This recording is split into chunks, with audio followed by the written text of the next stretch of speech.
Howdy, howdy, howdy. It is Thursday, 12 p.m. Pacific, 3 p.m. Eastern. That means this is the State of Leadership, Simple and Beyond.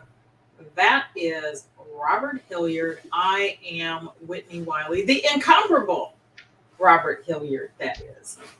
Incomparable. Incomparable. What did I do to Who can you compare to? What executive coach can compare to you, Robert? What executive coach would want to? It's all good. It's all good. We are talking about all things leadership, and today we're actually going to be talking about titles and pay, or titles or pay, as the question may be, which is more important. And I'm going to answer with my lawyer hat on, right? It's the very first thing we learn in law school. When you're asked a question, the answer is, it depends. It depends. It depends. And it depends on a lot. It mostly depends on you and what you want. And so I have an example or two where title became at issue. And we've talked about this before. I'm not a title person. I'm not a hierarchical person. I'm not about, someone is better than or is, more prestigious because they have a title, but that's not the way the world works. Right. And so in answering this question and coming to a place where one says it depends because for some people's titles do matter. So we're going to get into that. And we've talked about this in the nature of, looking at the accomplishments, particularly on the wall behind you and on the bookshelf behind me, right?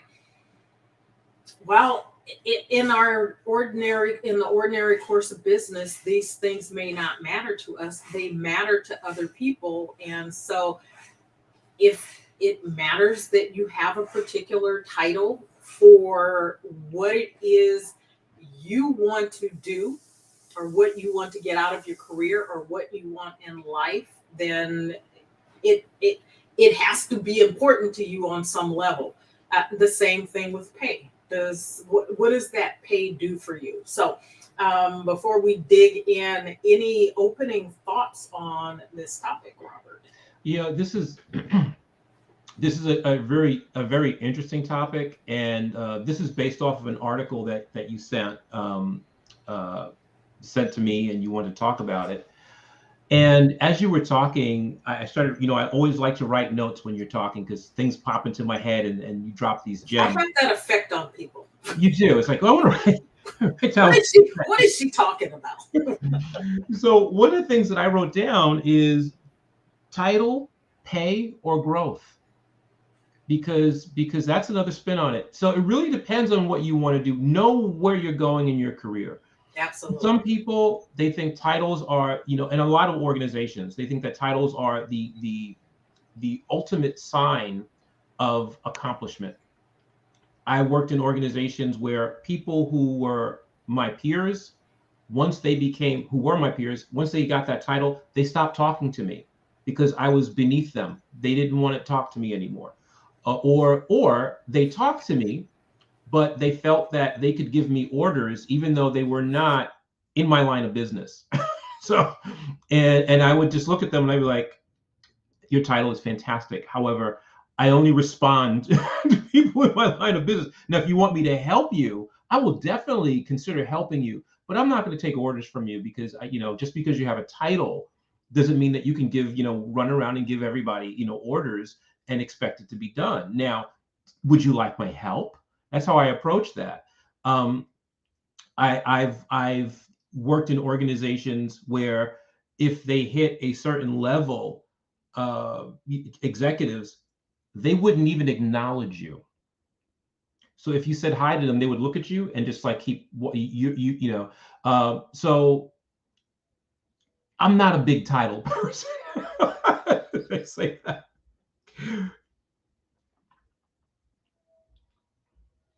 You're still muted. I am not either, but I recognize that there, in circumstances in companies, that there is value in them, and for people, and so you can't just ignore them. So the particular article that Robert mentioned is called "What's More Important, Title or Pay?" It's by Harriet Sinclair, editor at LinkedIn News. And so it was an opportunity to have a discussion. Basically, this revolves around a discussion of which one of these are most important. And one of the points that she makes, first of all, as it relates to titles, is that titles are subjective, right? And what is a VP in one company might be a manager level somewhere else when you look at the actual work that's being done as opposed to the title. So for that is a place to start, which is titles are not the end all be all, right? And they are not necessarily descriptive of the work that you're doing or the level of the work that you're doing.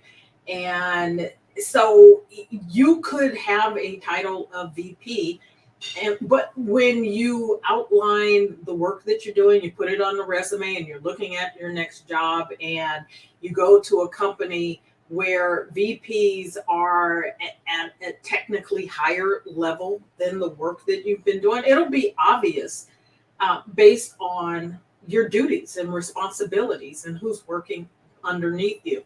So you have to be careful about that. But the point ultimately is that what you want, what you're working towards in your career, should be sort of the driving force of whether it's title, pay, growth, moving to another company. You know, when you're looking at your career, that managing your career, making transitions in your career, when you are in negotiations for a promotion in the company that you're in, and maybe you're negotiating a title, maybe you're not leaving somewhere, but you're staying where you are and you're negotiating a new title, right? To really think about what it is you're trying to accomplish with that. And so if what's on the table for you is, let's say you have two job opportunities. One has a title, the work is the same. One has a title and one pays more money.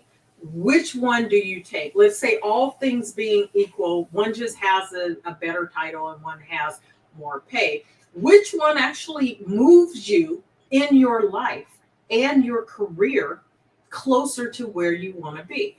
And so if you are maybe looking to maybe stay in your company, you've got a progression that you're looking to make, and having this particular title moves you closer to the ultimate title that you want in this organization. Maybe not taking a pay raise somewhere else is more important for you. Now, at the same time, if it doesn't matter as much to you on the title, as long as you are doing the work that matters to you, that is fulfilling, it's meaningful, you have something to contribute, and more money will do something for your life, maybe make it easy for you to get out of debt or send your kids to school or camp over the summer, or add more money to your retirement. Those are the things that you want to take into consideration, and a host of others that I haven't named.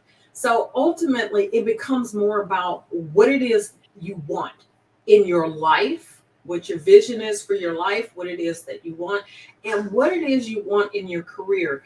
And if you can start to connect dots from where you are to where you want to go, and one of the two of these things, or growth or something else, is along that path, then that's where I would suggest that you start focusing your attention and then asking some even further questions about what that means to you in the grand scheme of things. I agree. I think that a lot of times we forget that different generations have different focuses, foci. I think because I've met some individuals in the generation that's coming up. They say they don't want to work hard. That's not what their focus is. They don't want to work hard. They want to make as much money as they can, working as little as and look, I'm not trying to judge them. That's completely different than how we were brought up. It's like you work hard. You work hard. You may get more money. Doesn't matter. You just got to find a job, work hard, and you never leave. That's what our parents taught us. You find an organization, you go to that organization, you work there till you die, and that's it. Those are the cards that they were dealt, if that, and that was kind of the message that they gave us. We were in that transition where we saw people doing things differently from what our parents taught us. You can move up that ladder. You don't have to be at the whim of the person in charge. You can start to climb up. You get that education, and that was the key that opened the door, which is hence all the stuff behind me. That was the key that opened the door. The next generation was taught something different, and then the generation now is, if something doesn't exist, create it. We weren't taught that. So there's different focuses for the different generations. And I think that when it comes to working, they have different things that they're looking to do. And that's why when that person told me that, I was a little shocked. I was like, really? You just I don't want to learn anything new. I want to see how much money I can make doing the least amount of work possible. I was like, okay, that's a strategy. That is absolutely a strategy, and I like where you started, which was, this is not about judgment, right? Ultimately, this is not about judgment. This is about you looking at your values, looking at the priorities of your life, looking at what it is you want and where it is you want to go, and asking the questions of whether or not that this or something else yet moves you where you want to be. And one of the questions could be, will you be happier in whichever new role it is, right? Will you be happier with the title or the role that is underneath the title, right? Because you can be excited about having a title and then think about the work that goes along with that. And all too often, we get wrapped up in both of these things, title and pay, and don't think about the quality of the work and the impact that's going to have on the quality of our lives. And, I work particularly with clients who are looking to move up the ladder. They want both the title and the money. Right? It's not either or, it's both and then I'm getting them to stop and think about what comes along with that title, right? Particularly for general counsel, what does that mean? Right? What does being CEO mean? What does being CFO? What does that title mean? Or vice president, or senior manager, or whatever it is. What does that mean for the work that you're doing in your day to day? Are you prepared for the trade-offs that come with that? And so it becomes a question of asking, what are going to be the trade-offs, or at least the potential trade-offs for this position, whether it is a position that's about the title or the one that's about money, right? You can still have, by making more money, having more demands put on you, your time, and your ability to enjoy the rest of your life. And my clients in particular are looking not to be burnt out. They're looking to move up the ladder, but they still want to enjoy their lives. They want to have lives that they are participating in, because often the further you go up, particularly as a woman, and you've got family and children, right? You're balancing all of these things. I know men have some of that, but still the bulk of child rearing and taking care of the home still falls on women. So they're balancing all of these things, and men are able to go to work, do their thing, and have someone else taking care of life sort of for them, which affords them the ability not to have to worry about that balancing. And I know that's changing, right? More and more, it's becoming more equal across the board. But just talking about in corporations, the higher you go, the more men still are there, and they have wives, significant others at home who are taking care of things, and women tend to still be taking care of things at home. And you've got to be honest with yourself about what the demands are, so that you can evaluate, assess, and make informed decisions about the trade-offs and whether you're actually wanting and willing to make them. Yeah, I think that's, knowing, I think we started in a good place. And that was knowing your goals, knowing where you're going. I think a lot of times we may start off with our goals, and then we get distracted by the shiny object. And then the shiny object lures us in. And then before you know it, you're like, where's the goal? That's happened to me. It's happened to some people I know. It's happened to some clients that I have. They're in that, they're in that shiny object mode. And sometimes it takes something jarring to get them back to, this is my goal, right? Or I stayed at this job too long. I'm not getting what I wanted to get out of it, or I got everything. I got everything I wanted, years ago. What am I doing? So you need to know where you're going. And I think that when we're younger, I don't want to generalize, but a lot of people, when they're younger, they do a better job of that.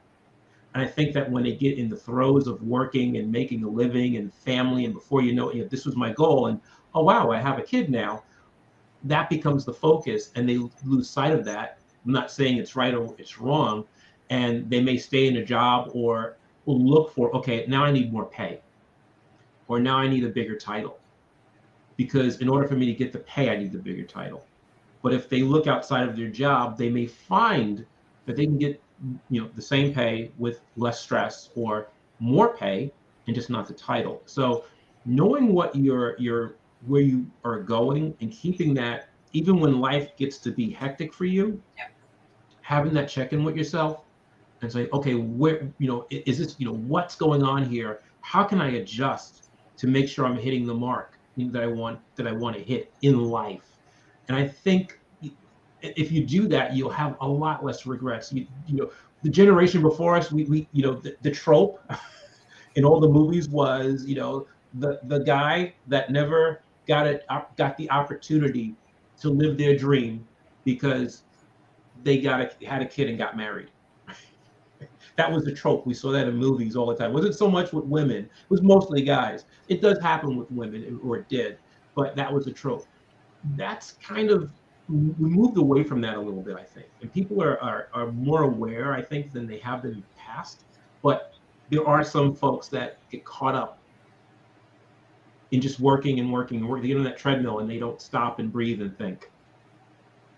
Yeah, that's so true. And, I'm a believer that you can do work that's meaningful, work that you're passionate about, and be well compensated for it, if that's what you want, right? And it goes to your point of, you have to know what you want. And there's my paraphrasing of the Cheshire Cat. If you don't know where you're going, anywhere will do, right? And so if you don't know what you want in your career, if you don't know what you want in your life, you will look up and look back and ask where the time went. How come you did not enjoy your career? How come you didn't make more money? How come you didn't move further up the ladder? All of that is possible.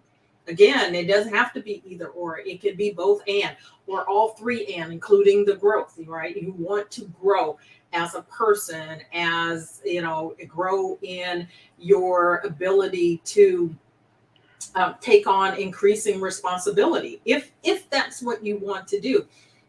And we have to remind you that with leadership, right, comes the additional responsibility. And sometimes we are drawn to a title. We get excited about the title, but don't stop to think about what comes along with that. And often moving up the ladder, getting higher and more prestigious titles comes along with managing people. All right. I want to just share this like really quick anecdote, probably fit better at the beginning of this than sort of at this point in the conversation. But we were doing some in my last role for someone else. We were doing in the midst of reorganization, right? Doing this reorg and creating job ladders and, this ability to sort of progress through Right. your job so that you could look around and say, well, if I was at, a particular level, then I could look across the organization and what would be other positions that were sort of at the same level, right? Well, I was in the role that was the highest role in that organization outside of having a manager's position, right? And outside of moving into management, there was nowhere else for me to go. Right. And so they created this job ladder.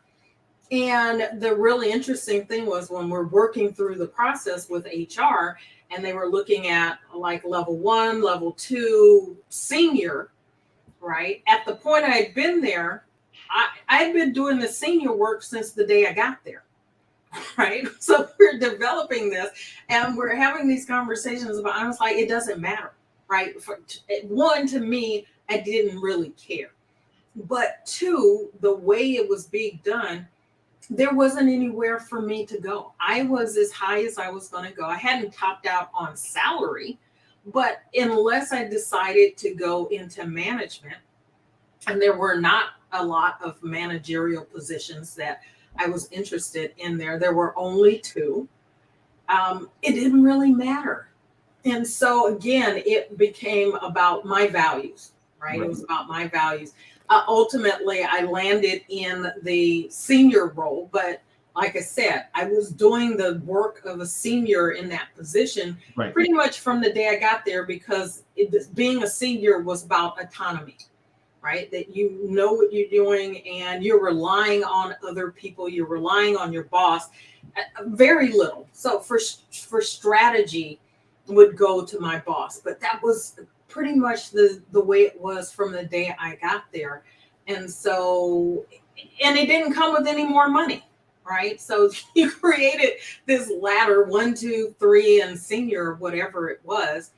It didn't come with anything else. So again, most important thing is being clear about what you want, where it is you want to go, so that you can chart a path. And what you may find is that this time is about the title and next time it's about the money, right? And it could be about staying where you are or leaving and going somewhere else.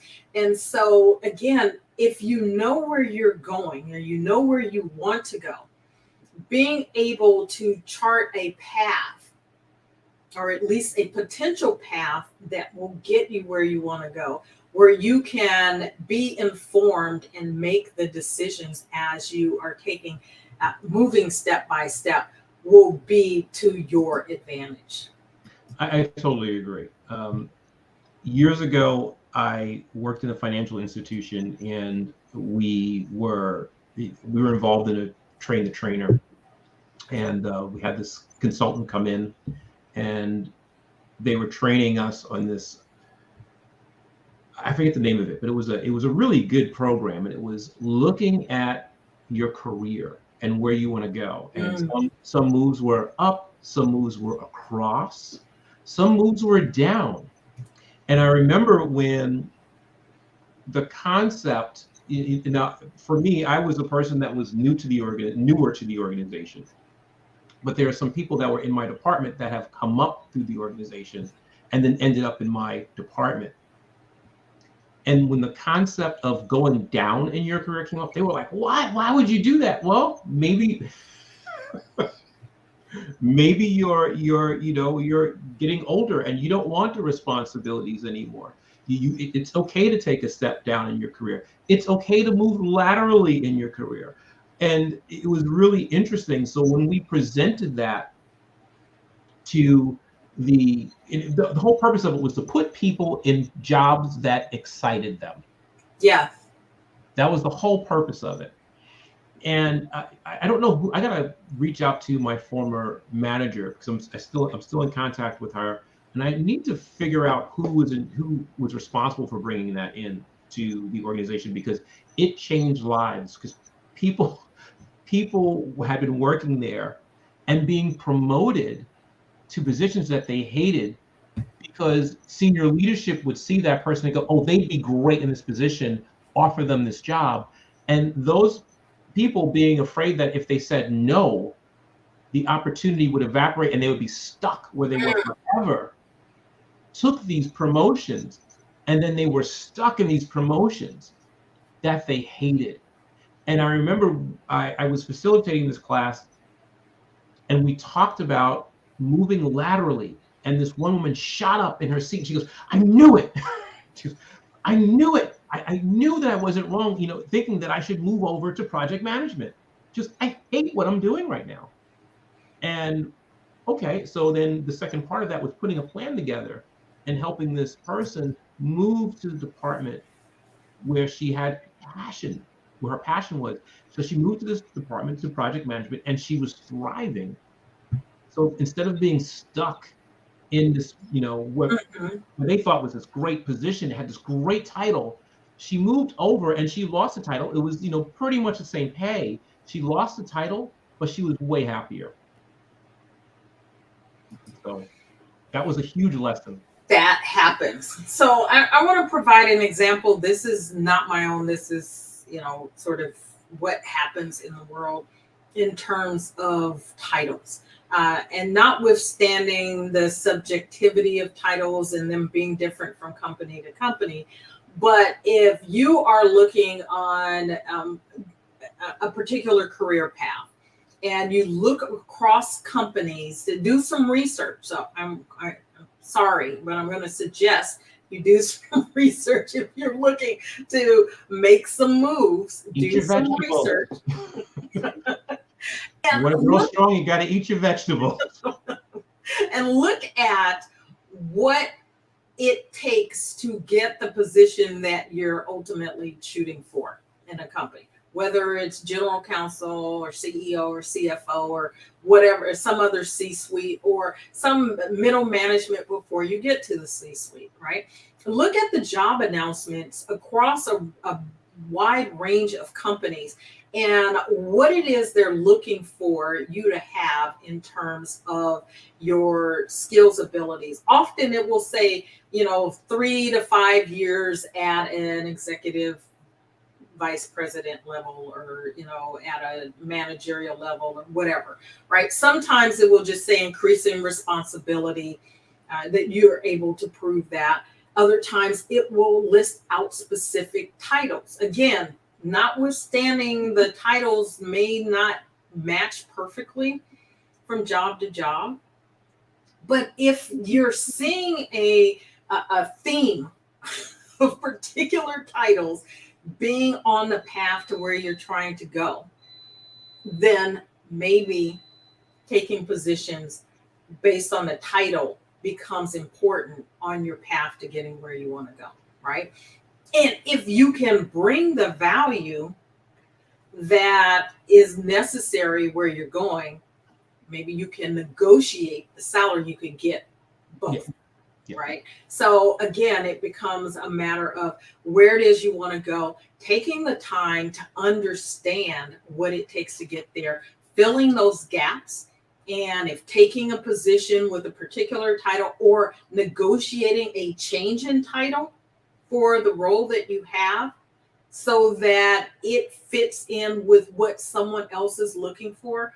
Because in the end, it doesn't matter what I think about titles or Robert thinks about titles or even what you think about titles, that you don't think they're important at all. It matters to the people who are making decisions about your future and your future career prospects. I totally agree. Cool. Well, that's what we have for you on title or pay. Sorry, I couldn't have been more definitive and said yes. The answer is it depends. It It always depends. depends. It always depends. So much in life depends, right? There are lots of variables and things to take into account. And most important, of what needs to be taken into account is what's important to you, where it is you're going, what your goals are. And once you can get some clarity about that, you can start to put together, like Robert said, a plan of action that's going to include you spending some time doing some research, figuring this thing out, putting some steps into place, and then taking action to get where you want to go. So with that, we want to thank you for joining us for this episode of Simple and Beyond. The state of leadership, simple and beyond. There's a progression there. The state of leadership, simple and beyond, where we're talking about all things leadership. We are here on Thursdays, 3 p.m. Eastern, 12 noon Pacific. And if there's anything that we can do to be of assistance to you, as I mentioned at the start, Robert is an extraordinary executive coach. He can help you with these issues. I am a career management and transition coach. This is my specialty. If either of us can be of assistance to you, please reach out. And if there's something we can do to help you on the organizational development side, we're here for you as well. Reach out, let us know. We can have a conversation about how we can serve you and your organization. So until next time, take care. See you soon.